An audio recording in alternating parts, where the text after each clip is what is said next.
Hello and welcome to Real Film Snobs. I'm Angela Yeager. Pleased to have with me on the show today a longtime friend and volunteer, Jason Aguayo. Welcome to the show, Jason. Hello, Angela.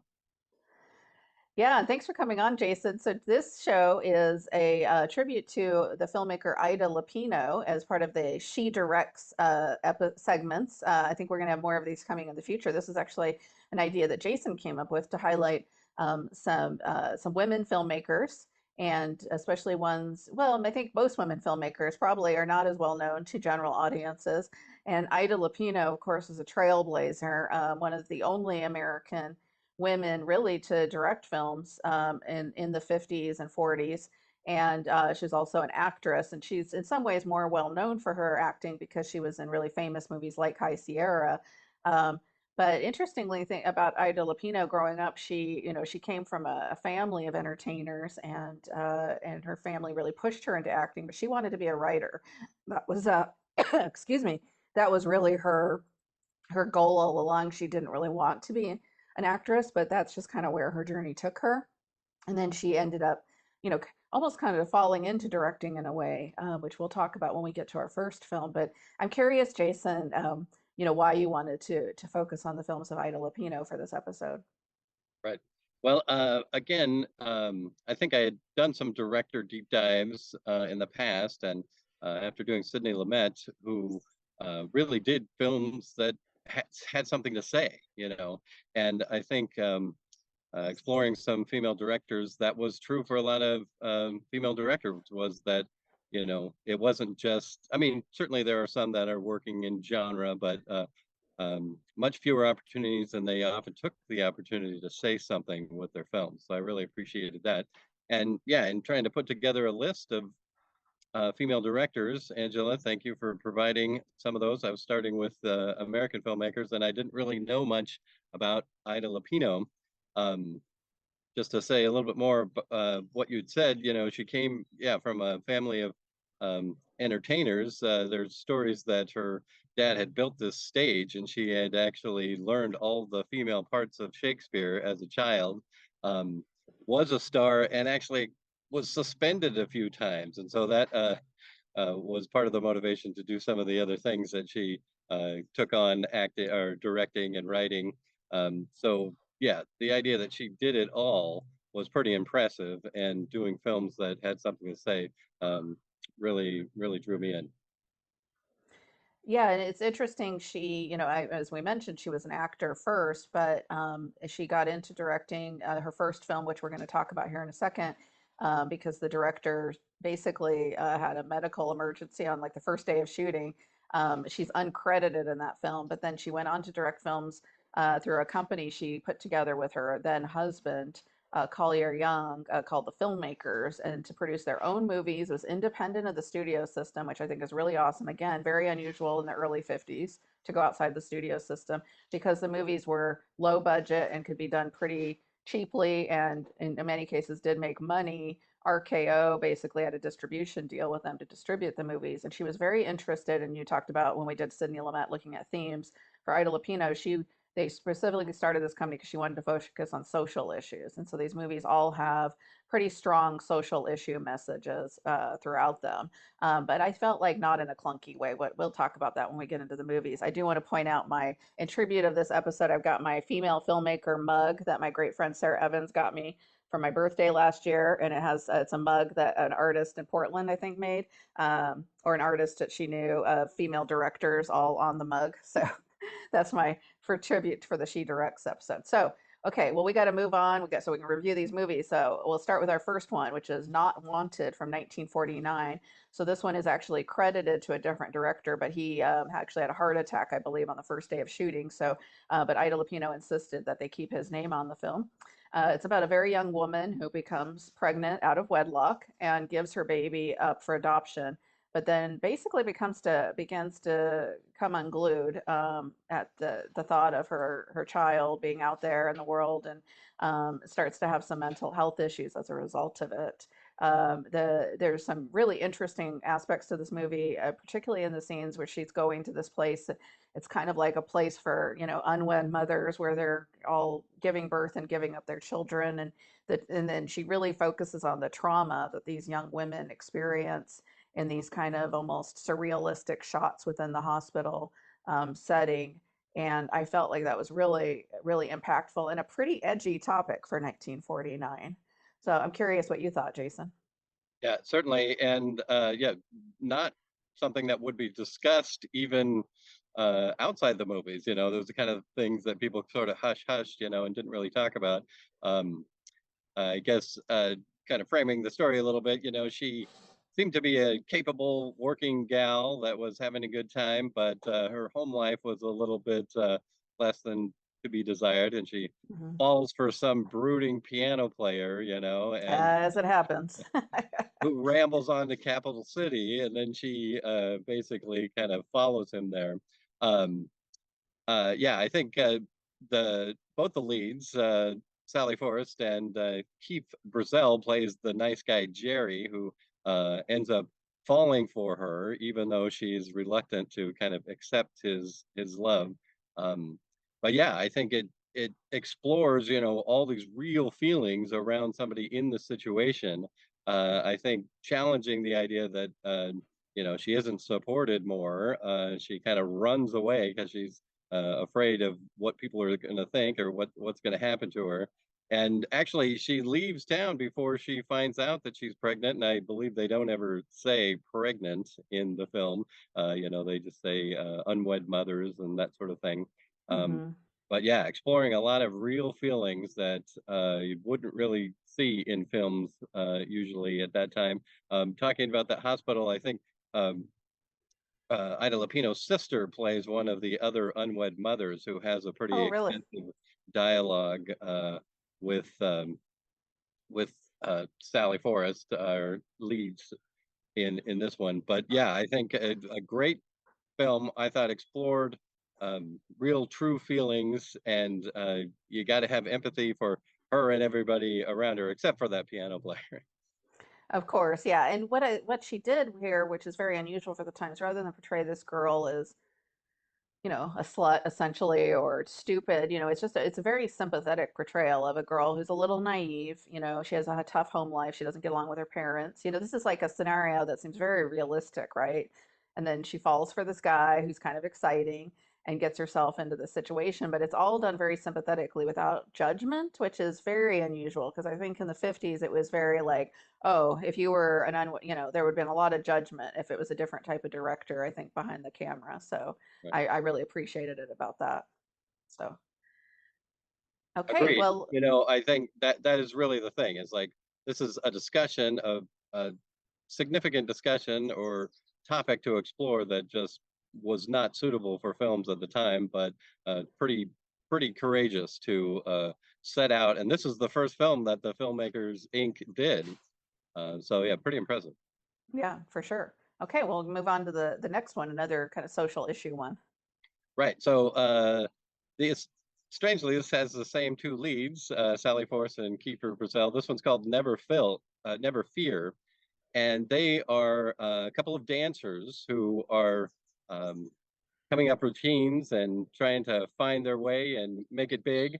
When suddenly Sally Forrest, who plays Carol in this one, she's not feeling well, and she ends up having to go see a doctor, and she's diagnosed with polio.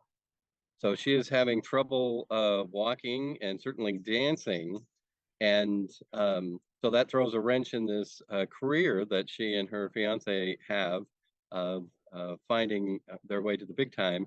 And, really, again, it's exploring real life emotions that a woman would have that, she feels terrible to have ruined their life this way. And her fiance sticks with her and wants to, see her through, but she basically rejects that notion and can't see how he can stay with her or certainly help her through this illness. Um, One note, Ida Lupino had polio as a kid, so certainly this hits pretty close to home.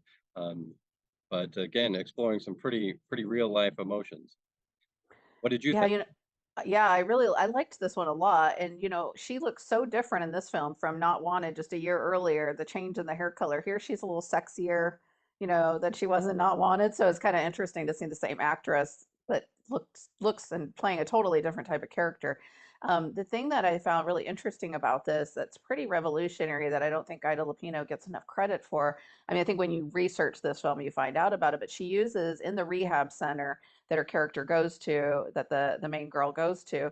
It was a real. They used real life polio victims who are all at this rehab center. So it's real people in the movie, by and large, acting up against her, and particularly in the scene with the wheelchair dance.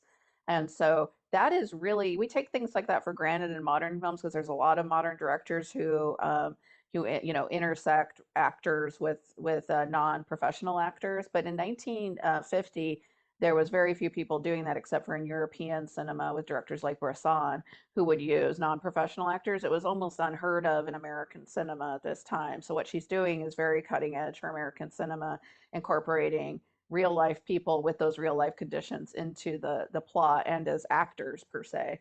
So, which gives it a lot of impact because when they're doing all the exercises with her legs with polio, it was those are all like the real things they would have been doing in the rehab center. And so it gives it again that kind of hard-edged realism with, of course, the melodrama of the romance and and so you get the entertainment factor of the romance, combined with the social realism of the polio, which apparently I looked this up. I don't just know this, but I Googled and so 1949 when they were making this film was the top year for polio cases in the US. And so it was really at its, worst, really, right about when this movie came out. So very interesting.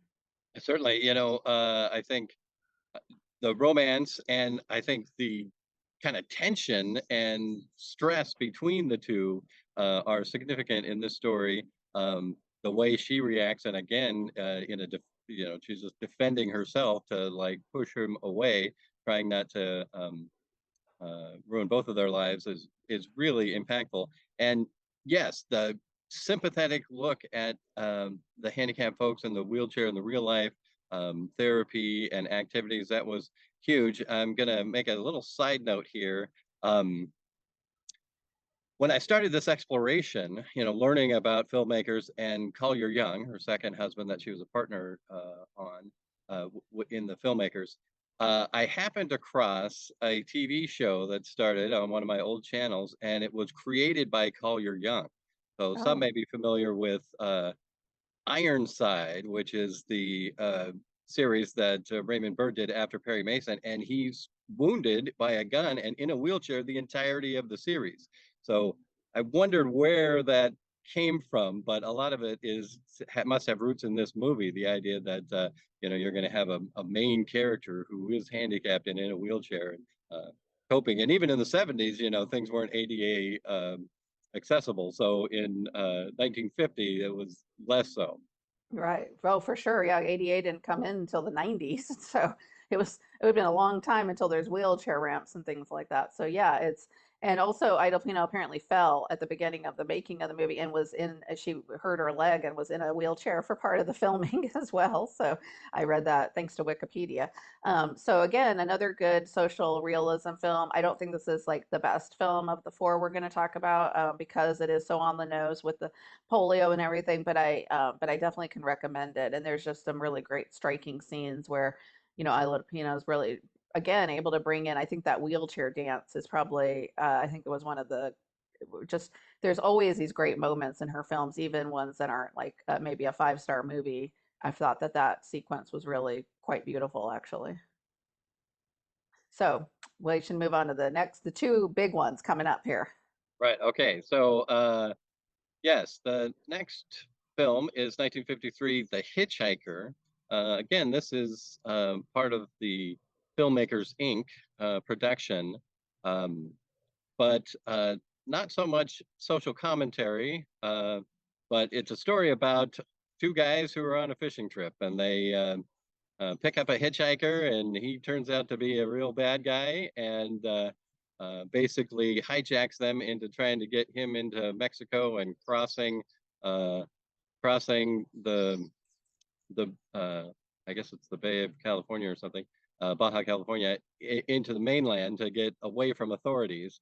Couple of notes on the actors here. Edmund O'Brien is one of the fishermen, and we'll hear about him in the next film. And William Talman is the hitchhiker. He was best known as Hamilton Berger on Perry Mason, so there is some weaving of threads here. But And he's this one, great. He is a yeah, great bad guy. he is I mean, great. he is the eye, and oh man. Anyway, sorry to interrupt you, but I That's just okay. had to. Said to be the first, or maybe only, or certainly pioneering um, film noir directed by a female.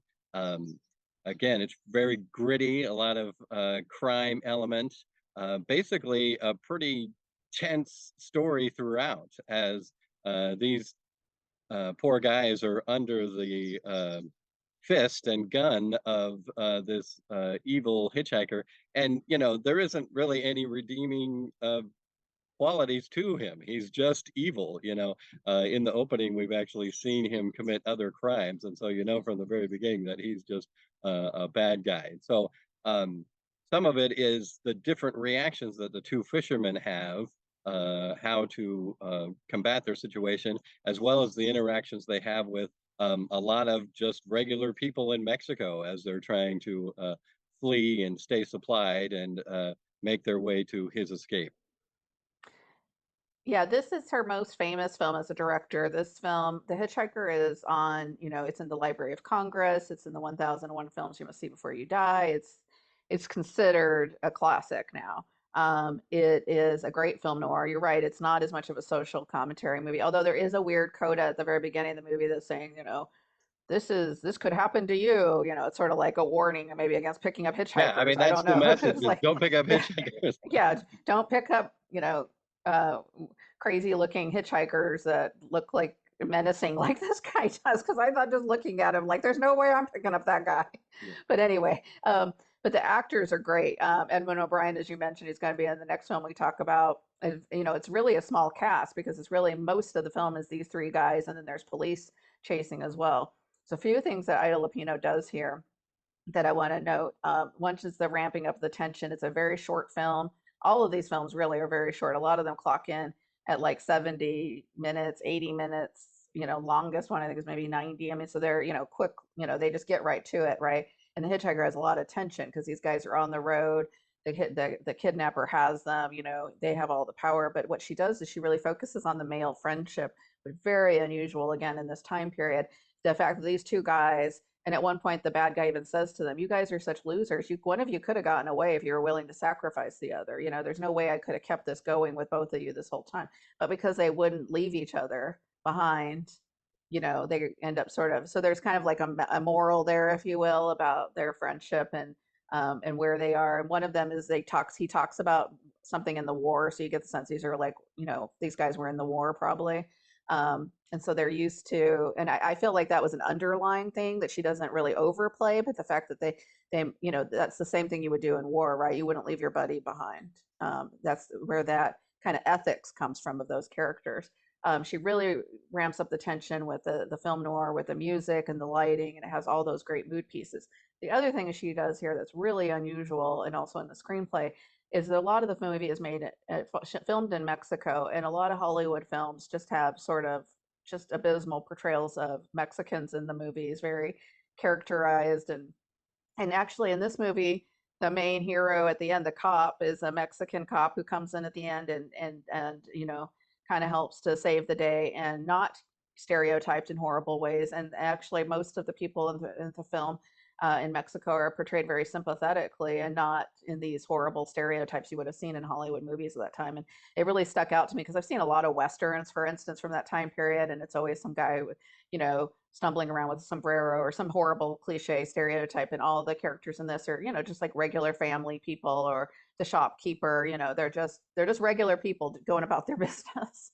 Right. Yeah. I So think in addition to them protecting each other, that is an element that they don't want the innocent people to get harmed either. Like at some point, the little girl comes up to William Talman um, and yeah, they play him as more of the bigot, because the one guy, Gil, is able to converse in Spanish, but the hitchhiker is like, "Hey, don't talk Mexican. You got to speak English to me or whatever." It's yeah, he keeps saying don't talk Mexican, which is yeah, just like cringeworthy, but then you're like, oh yeah, I could see a guy today talking like that. So it right, doesn't, right, it seemed like, so it just added to the bad guy's list of bad characteristics. He was racist along with being yeah. a murderer, right? So, yeah, it's Definitely just a recommend though. great, Good, good and one. also the cool thing about this is it was the kind of film, like the social issues movie, someone might expect a woman to direct this. But the thing that she got so much attention for is this was a taut thriller film noir with all male cast. There's no women in this movie at all.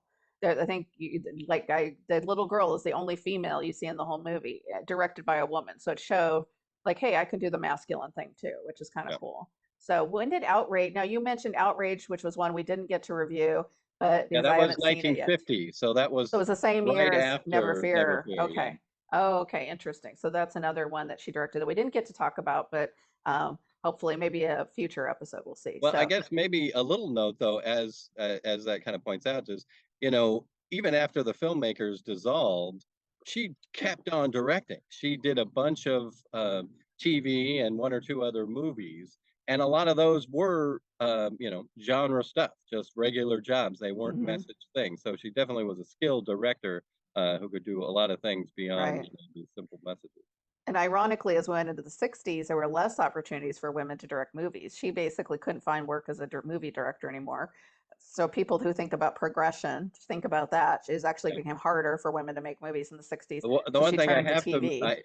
I have to mention is one of my favorite things about Lupino is she starred in a season one episode of The Twilight Zone, the 16 millimeter Shrine, where she was a silent film star, the aging, and then in season five she actually directed an episode. So the only Oh, female very to have cool. done that. And is she the only woman at that period who directed Twilight Zone? Yeah, I believe so. Yeah, that's also another first for her.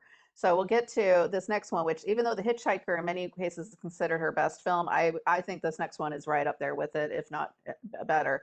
The Bigamist, also from 1953, stars Edmund O'Brien again, this time as Harry, and Joan Fontaine, great actress, as Eve.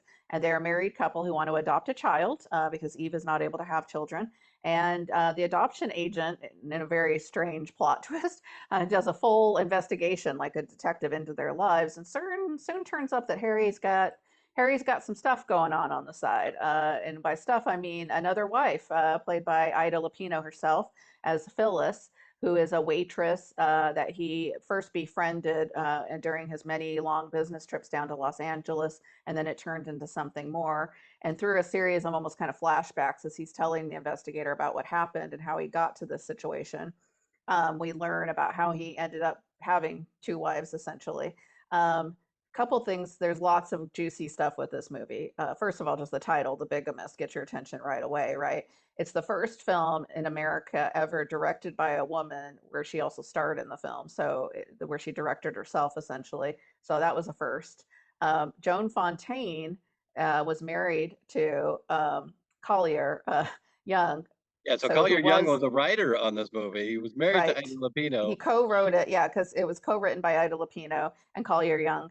Collier Young was Ida Lupino's husband that she started the filmmakers with. They got divorced in I think 52, right Well, around there, yeah, right? she filed for divorce because she was pregnant by Howard Duff's Howard child. Duff, yeah. But So yeah, she then had an Collier Young extramarital marries Joan affair. Fontaine.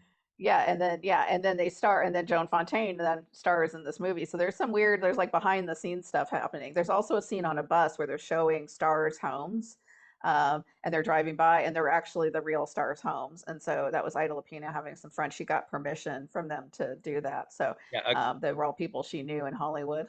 I want to interject just a little bit there. The investigator for the adoption agency, Edmund Gwynn, Oh uh, yeah. they actually mention his home. And the couple in the beginning says something about, oh, he reminds me of Santa Claus. 6 years prior, he did play Santa Claus in Miracle on 34th Street. And then Yeah, they they were. mentioned him on the bus tour. I got the sense Ida Lupino and Collier Young were having a lot of fun with the screenplay with some of these like insider jokes that now we can relish in. At the time, before they had things like Wikipedia, maybe audiences didn't or did know that Or they Jan just knew Fontaine because was it was married only to. 6 years ago. Yeah, but whether they knew Joan Fontaine was married to Ida Lupino's then husband, I don't know. So there was all their own little bigamy going on in the real life. What this movie does really well, though, is the plot sounds horrible, but his character is sympathetic. You totally see how he ended up in this situation. I mean, it's completely plausible the way it plays out. It's like he's lonely, and his wife, Joan Fontaine. This is the one thing about this. There is some element of sexism here that I thought was pretty interesting because the reason that he's so lonely and she's become incredibly successful with their business and is just really pushing the business angle, and that's what is leading him to these long business trips in LA where he meets Ida Lupino's character. However, her character is not exactly just staying at home. She's a waitress. She's like a working class woman, so she works at like a Chinese restaurant, right? So I thought it was very interesting. Both of the women are working women, but Joan Fontaine's character is really very successful as a businesswoman. Again, another thing you don't see in a lot of 50s movies with Yeah. two women not just working, but one is highly successful businesswoman. Well, that's the big thing is the sympathetic portrayal of this guy. And, they do construct a few pieces that really justify his position a little bit. But yeah, it seems unheard of that they would be sympathetic. And yeah, you really feel for him and understand, some of the decisions and actions made on all accounts. Well, and you feel for the women too, because they're kind of stuck. And then the film has a very ambiguous ending, very unusual for Hollywood at the time. It does not wrap it up. You don't really know what ends up really happening. What did you think? We have a minute, but what did you think that courtroom scene that's very famous? Yeah, I don't know. And they basically, the judge says, I don't know if either one of them will take him back. I think that's actually a theme of a lot of these movies is like these are tough situations that don't necessarily have a clean resolve. And so it No. kind of ends with this ambiguity. Yeah, and you don't know which woman's going to take him back at the end, or if either will. He does have to support both of them forever. So, yeah. Uh, sorry, our director Brad is making me laugh with some of his hand movements off screen. Thank you, Brad, for doing that. We've got less than a minute. I actually think this is one of her best films, along with Hitch-Hiker. Just a really strong movie. I rewatched it just yesterday, and I think it's just terrific. If you had to recommend one of the films, Jason, which one would you recommend the most? Oh, I What's don't your know. I favorite? got a lot more out of The Bigamist rewatching it, but yeah, all of them are pretty good. I like them. There, Uh, yeah. just I think The Bigamist mentioning just has a lot going on. It's pretty complex. a couple of others. Hard, Fast, and Beautiful was kind of a mom and daughter story, and The Trouble with Angels was kind of girls going to a Catholic school. Rosalind Russell, yeah. Yeah. And that But was, I yeah, think, one of her last big films she yeah, directed, that The was her Trouble with last Angels. film Hmm. directed. She did a lot of TV. She was even a villain on the old Batman, but did some campy acting into the 70s. So yeah, catch Ida Great. Lupino again. Yes, and all of these films are available in streaming. In fact, most of the ones we reviewed today are on Amazon Prime, so check them out. As always, you can go to our website, Or even free. Some of realfilmsnobs.com. them I think are actually in public domain because you can get them in a lot of places. Yeah, you could also get some of them from free or on YouTube. Facebook, we're on CC Media, Scan TV, Corvallis Access Media, KMUZ Radio, KMWV. As always, thanks you to our fantastic crew, which is really Brad, and our sponsors. And thank you, Jason, for recommending this idea. It was a great one. Have a great day and great movies.